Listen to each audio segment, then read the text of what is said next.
and I'm going to be presenting my therapeutic craft on learning to hand sew. So this is me with the finished product. Unfortunately, it was too small. I did not measure correctly, so I wasn't able to fully put the dress on. But I did choose this project because I wanted to learn how to sew, because I do think it's an important life skill, and I want to be able to create something of my own. So the tools that I needed were YouTube. I had to rely on YouTube for a lot. Then I also use a fabric cutter, which is that orange and white thing, a cutting board, thread, needle, and then lots of paper to print my pattern on. So my space demands, this project did require a lot of space from me. I used my living room floor to lay out my pattern, and then I sat on my couch while actually sewing. I tried to do it sitting on the floor, but it was just very uncomfortable and it hurt my back a lot, so I had to get up and use the couch. This did require a lot of light. I need to be able to see what I was doing. One of the environmental factors that kind of hindered me was I do have a dog. He is a younger dog, so he's very active, very nosy, wants to know what I'm doing, wants to be in my space. So he got in the way quite a lot, just from stepping on the papers to trying to chew up things. It made it very difficult to complete the project with him in the room. So a couple of cultural demands. One thing for me was learning how to sew. Kind of growing up, it was something I did see a lot. My grandmother would sew. She's now deceased. So this felt like a way to help me connect with her. I think in older generations, women did do a lot of sewing. They had to hand make clothes for a multitude of reasons. I think a lot of times it was finances. But I really wanted another way to connect with my grandmother. Another reason I want to reduce the amount of fast fashion I engage in. I think we have become a culture of fast fashion, and I want to have quality pieces that will last. And I thought that this would be a good way to do that. Socially, I did have to rely on my friend Christina a lot. She already knows how to sew. So just asking her what fabrics I should buy, what stores I should go to, what tools I actually need or don't need, because there's a lot out there and it can be quite overwhelming. So sequencing and timing. So first step is really going to be putting the pattern together. In this first picture here to the left, that's where I did that. This took me a lot longer than it should have because I didn't understand the way the pattern was laid out. So you have to go 1 through X number across and then 1 through X number down. And that's not what I did at first. Then the second picture in the middle is going to be when you start cutting out your pattern. So once you get it all placed together, you do have to cut the pattern. And then of course my third picture here is me getting ready to cut the fabric. So once you get your pattern all cut out, you have to cut the fabric to the pattern, and then from there you can sew everything together. So for performance patterns, every Sunday I would sit and attempt to do the steps of sewing. I'd have to make that a habit.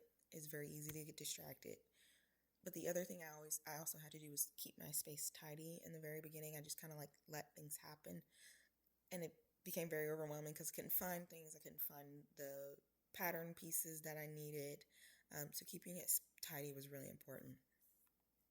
As far as rituals, I do want to be able to pass down a tradition that I had growing up. My grandmother would make us baby blankets. I still have mine. I want to be able to do that for my children and my grandchildren, which is why this was important for me to learn how to do. This is just a quick little video of me attempting to sew. So as you can see in the video, it does require a lot of my hands, and then my eyes. I had to get real close so that I could see where I was sticking the needle, pulling the needle through so that I didn't poke myself, because that did happen. With that being said, it did require a lot of proprioceptive function and emotional regulation. The proprioception, because I needed to know where my hands were so that I did not stab myself. the emotional regulation because when I did, it hurt. So, offering myself grace and trying not to get frustrated because I am new to this. So, performance skills. This, of course, did require a lot of coordination. Manipulating the needle, pulling the thread through, and manipulating the fabric so that it didn't bunch up as I was doing it. And then, of course, organizing the patterns, organizing the fabric, organizing the thread, all that. Grading and adapting. So I could have made this easier by choosing a simpler pattern. You don't necessarily start with a dress pattern. That's something I learned after I started. You would start with like a skirt or a tote or something much simpler that doesn't have as many pieces to put together. And that would have made this easier. I could have made this more challenging, however, by changing the fabric. The thicker the fabric, the harder it is to sew. So changing to something like denim or satin, because satin does pull a lot of ways and it can fray. I did use cotton. That's the easiest one to start with. So therapeutic values and outcomes. So of course, with this kind of activity, you'll see an improvement in fine motor skills and hand-eye coordination. For an article, it was kind of difficult for me to find an article to focus on for this project. I did find one that was the power of occupational therapy students in supporting adaptive fashion. This article was mostly about students contributing to adaptive fashion, so designing or modifying clothes, shoes, and accessories for people with disabilities.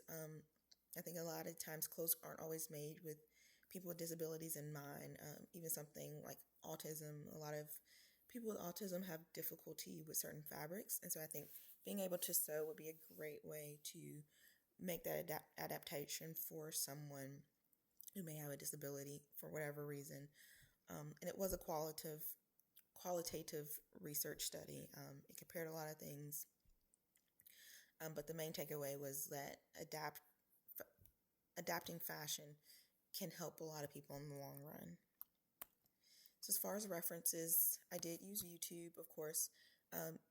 This YouTube person was phenomenal about breaking down the way to hand stitch, giving lots of different images and options. And then I did have to go to Hobby Lobby to pick up all of my supplies.